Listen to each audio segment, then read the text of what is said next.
well. I'm Simon Thomas. It is fantastic to be your host throughout the day as we explore sustainability, social value, and of course the race to net zero. And if you were with us this morning, which I hope you were, we had some incredible sessions. We explored sustainability in fleet, property and fuel, some really inspiring insights into the innovations that are shaping our industry as we speak. And the best part? Well, there's plenty more to look forward to this afternoon. So stay with us. Throughout the afternoon, we'll kick off with a discussion on effective reporting and how it drives action and builds trust. To be part of this discussion, I'm joined by James Cadman.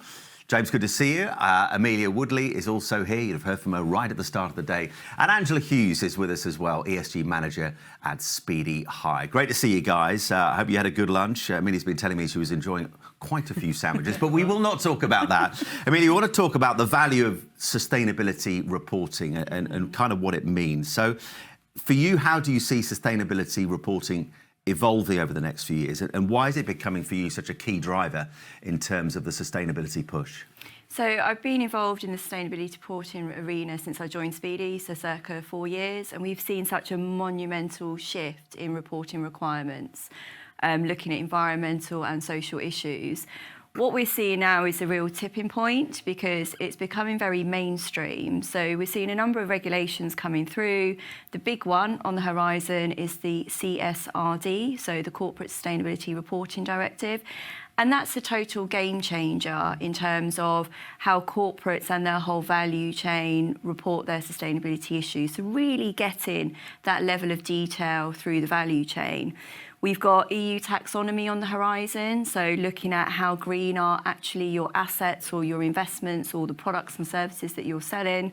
And we've had TCFD regulations for a number of years, which is the Task Force for Financial Climate-Related Disclosures. We've got the TNFD regulations coming out, so this is the same thing but for nature. So if I reflect back on, I've been 2 decades in sustainability. The last 5, the reporting has just skyrocketed. For us, it's really important because it enabled us to take a step back, understand, okay, what is it that we need to do? What is it that we are doing?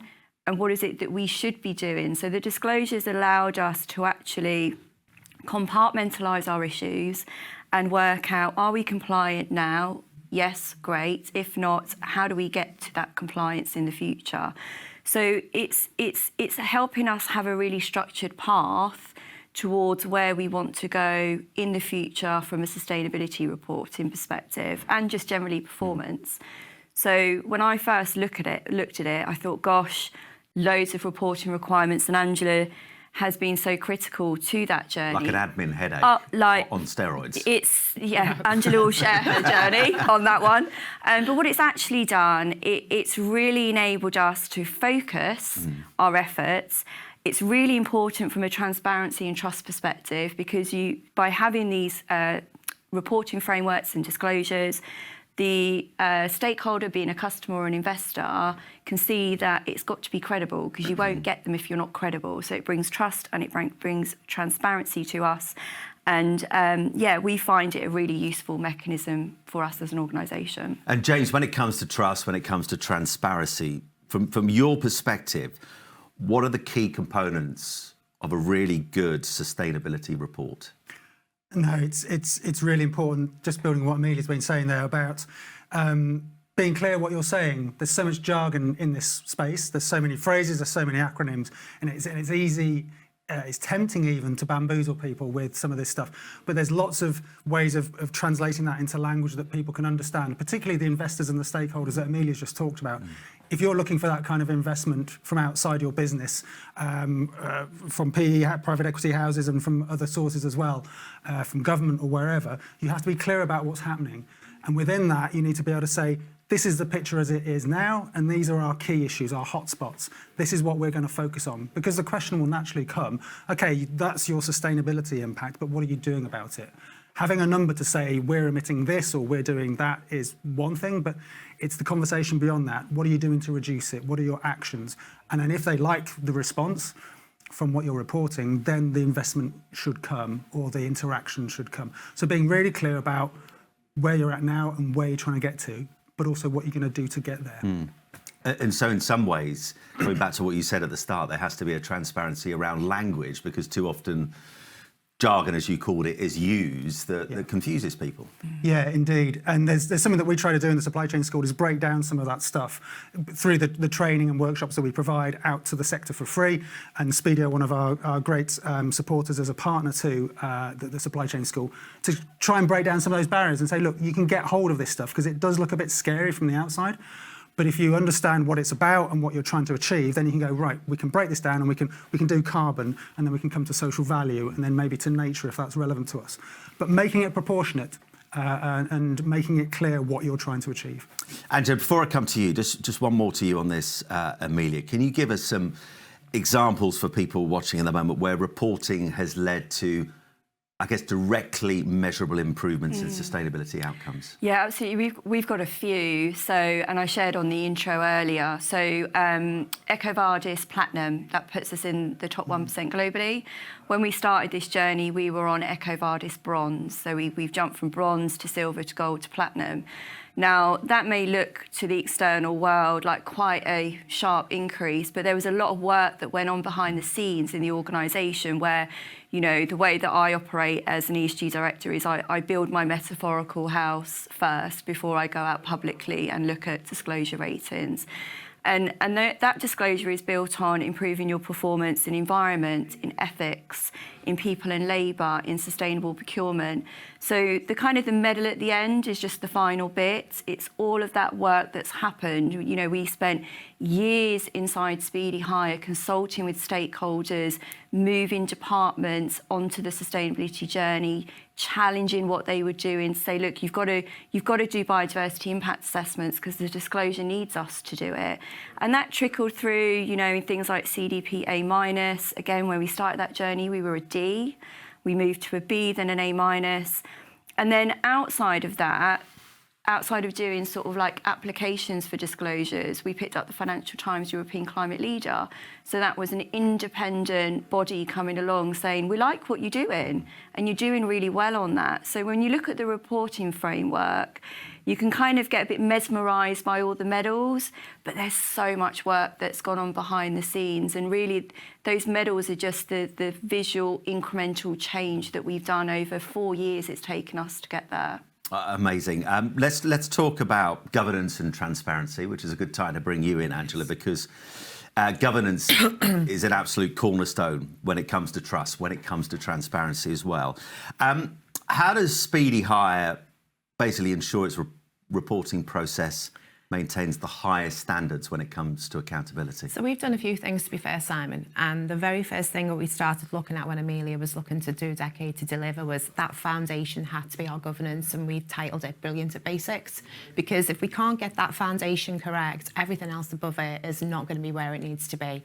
So we've got a clearly defined and well-published sustainable governance structure with different meetings and different frameworks that feed into that. Each member of the ESG team has clearly defined roles and responsibilities. We know the part we have to play, but also leading in with the stakeholders, we've explained what their commitments are to us, what we need from them, so everybody understands their part of the puzzle and how they contribute to the bigger picture. I was the first team member that Amelia appointed. And that was to look at the reporting, that was to look at our disclosures. So they are key elements of my role. So I'm that person who's continually got our heads down a rabbit hole, look into the future. What do we need to do? Where do we need to change some of our processes? What's coming in terms of that reporting? Do we meet the criteria? There's loads of questions that horizon scan in place then brings along with it. We've also then looked at developing robust policies and processes, improving our data quality. So we've got methodology that backs up all of our data points, and if anyone asks that, we can demonstrate how we've achieved that. We do internal audits, external audits. We have our data verified to ISO standards. It's all reported publicly. Anyone can go onto our website and read that. Our disclosures are also public as well. So we're very, very open, very, very transparent about what we're trying to achieve in that space. We've also then looked at, well, how do we push that out into the wider community? So we work constantly with our stakeholders to make sure that we are involving them in that process. As Amelia and James have both touched upon, we've aligned ourselves to sustainable global frameworks, TCFD, TNFD, CDP, SBTI, so much initialisation is out there. But then through the horizon scanning, I'm now looking at those social ones. We've got TIFSD, we've got the Workforce Disclosure Initiative, we've got the Income and IFRS, and they're already doing additional consultation on the social metrics as well. So much is there. And then to top all that off, all of our targets are based in science. So we do that scenario assessment and we build that analysis into what we're trying to achieve. That helps us to give some credibility to what we're trying to achieve as well and demonstrate we've just not gone and plucked those numbers out of the air. Yeah. So it gives us a level of credibility, but also our stakeholders that assurance that we're doing it in a way which is sustainable, and it's looking at that whole risk mitigation piece as well. And all of our targets in Decade to Deliver are then threaded through our entire business strategy, helping Speedy to have that sustainable growth platform that we need to thrive as a business as well. One of the really interesting things in the field that I work in broadcast is the rate of change at the moment. It is absolutely rapid. I think back to when I started to where we are now. The whole landscape has changed. And as I've listened to you guys throughout the day, one of the things that struck me is the speed at which this change is happening. And it sounds like, Angela, since you first took on that role that Amelia gave you, that the rate of change in terms of what you're doing is huge. Yeah, it's absolutely phenomenal. There's not a day that goes by when there is not something new in the news and you think, oh, do I have to go away and do a bit of research onto that? Be honest, does your heart sink or does it skip sings for joy? It sings at times, but then I'll skip for joy. Then she loves it. To be fair, I do love it. Yeah, I do love it. It's just trying to get your head around the complexity and understanding where you sit in that framework. And if you sit in that framework, so once you've got your head around it, and I normally share the news of we've got yet another one coming our way, but we get there. We get there, and we're doing well in that space. And James, coming back to you, how can companies strike that key correct balance between providing enough detail so that you are transparent while keeping records accessible and also actionable as well? No, it's a really good question in terms of getting that balance right. And we see this across the piece with lots of organisations who are doing their reporting. And I think it's about the time has come to be more transparent and be a bit more honest with what we actually talk about, providing the information on what's been done. And Angela sets a very good stall out there in terms of the transparency that Speedy Hire have got in terms of what the targets are, and that's just only the first part of the story. What are we aiming for? But what's our progress to date? I think it's really good when we look at it as a third party, as a supply chain school, and say this organisation knows what they're doing and they know where they're trying to get to. It's clear from what they're publishing what their targets are, whether it's for SBT, TNFD, pick your acronym, and what they're actually doing to get there. And you can go, is that credible? Because then you can have an objective conversation about, yes, we can see that you've got a reasonable action plan to get there, and you're publishing it, importantly. And we can see that progress time after time, that it's actually happening as well. And there'll be bumps in the road, technologies come and go and governments come and go, and we've seen a big change in the US this year. So there'll be changes as we go. But if organisations can kind of be clear about this is what we're trying to do and this is what we've done so far, other people will have credibility and trust in what they're doing. And I want to move on to now talking about how Speedy Hire is kind of a leader in sustainability reporting. Coming back to you, Amelia, how has Speedy Hire approached sustainability reporting differently to kind of, I guess, position itself as a leader within this space? Well, it's a really interesting journey. So when I started it, I was kind of slightly horrified with the amount of reporting frameworks that came out, which is why I reached out to Andrew and I was like, please help me. And I really took some time, Simon, to sit back and reflect upon it, because what I was seeing through those reporting frameworks were silent signals to where investors' headspaces were at. So when they were asking a certain question, it's like, well, there's a reason they're asking that, and that enables me to then be progressive and to put myself into a leadership position as an organisation, because you can use the reporting framework to kind of psychologically work out where your stakeholders' head is at, but also as a leverage to get that progress in the business, because it's kind of, well, we've got to answer that question. We need a nature plan, and it's not a nice to have. So I did a real 360 on it, and I do a lot of talks on it, and Angela's part of that around using sustainability reporting as your new BFF. Because actually what it's doing is it's guiding you as a best friend through the sustainability journey of saying, right, stakeholders are looking at carbon, now they're looking at modern slavery, now they're looking at nature. So we were able to use that framework to then go back to the business and do that actual physical change to then move that forward. And I really think those frameworks, as much as people say it's too much, it's overwhelming, it's an alphabet soup, it is, but there's so much depth and richness to them. And if you look at them through a different lens of how can they help me progress, I don't think the innovation we achieved in 4 years would have gone at the speed it went if the frameworks weren't there at us all the time, pushing us down certain roads. Okay, so Angela, what for you are the specific challenges Speedy Hire faces in meeting these reporting requirements that we're talking about? Any specific ones? Yeah, I think resource was a massive one for us initially, because it is a beast. It's a monster that's just continually growing. So that was the first thing, hence my appointment. And it is the time that it takes to do all that analysis, that independent research, and understand exactly what we need to do. But stakeholder expectations are continually changing as well. And we've seen that ourselves, just mainly so in the last year or so. They want results, stakeholders want results, but they want to know how those results have been achieved. What's the level of risk there? Where's your transparency? They're the questions we're seeing more and more of. You know, we now have companies that have shareholders in us, and they want to have those physical conversations with us. We've quite often have to go on calls with our investors. They do their own initial assessments of us, and we then have to go and speak how they've assessed us, where we've come out against that. So there is that open dialogue, which is fantastic. Present its challenges, because you've always got to be able to demonstrate how you've got from A to B to C. And we're doing that. And we're doing that quite commendably, I would say, for Speedy. But also what we've then noticed is, you know, change can be a really scary thing for a lot of people. So how do we bring a company on that journey with us? How do we bring our stakeholders on that journey with us? We want them to be part of the narrative. This isn't being done to them. It's being something that we're all part of. So, you know, we are looking en masse at how we can move our community and our colleagues with us. So we've spoken about some of the training programs we've done. And understanding people start at different points. Where are they on their journey? What support do they need from us to help them to do what they need to do? We have some really key stakeholders in our business that my job would be infinitely a lot harder if they were not on that journey with us. There's a reliance on some key stakeholders and their functions.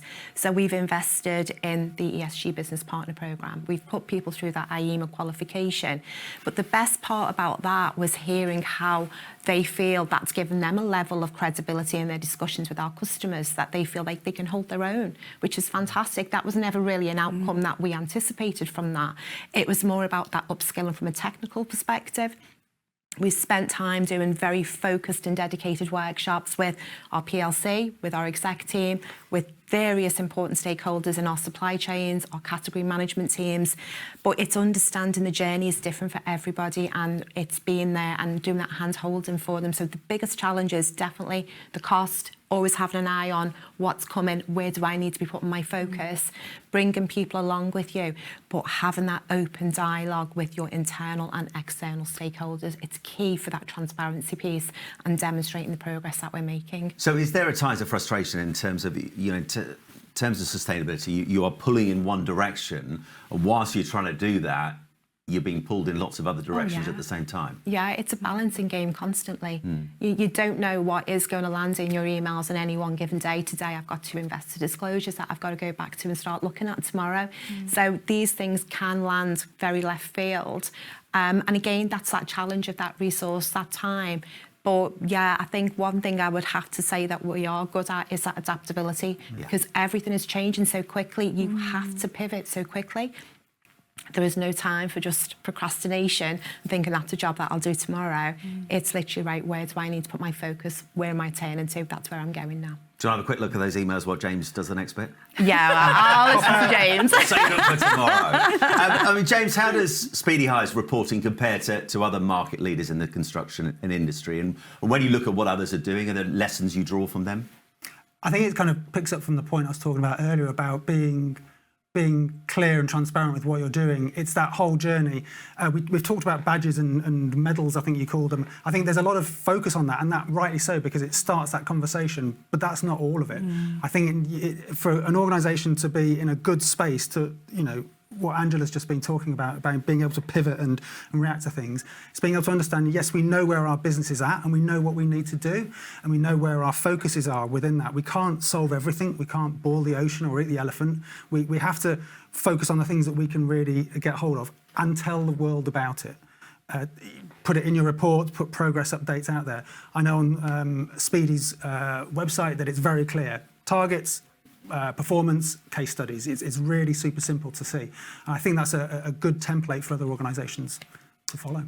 Right, let's finish on a final topic, the future of reporting. And coming to you, Amelia, first of all, as you look towards what things are going to look like in 2 years' time, 5 years' time, 10 years' time, what trends in sustainability reporting should companies be preparing for? So I think there's two. So one is supply chain. So there's been a lot of focus internally with corporates and their organisations. We've seen conversations with supply chain come through on Scope 3. But with the CSRD regulations, that's looking at all of the environmental and social impacts of supply chain.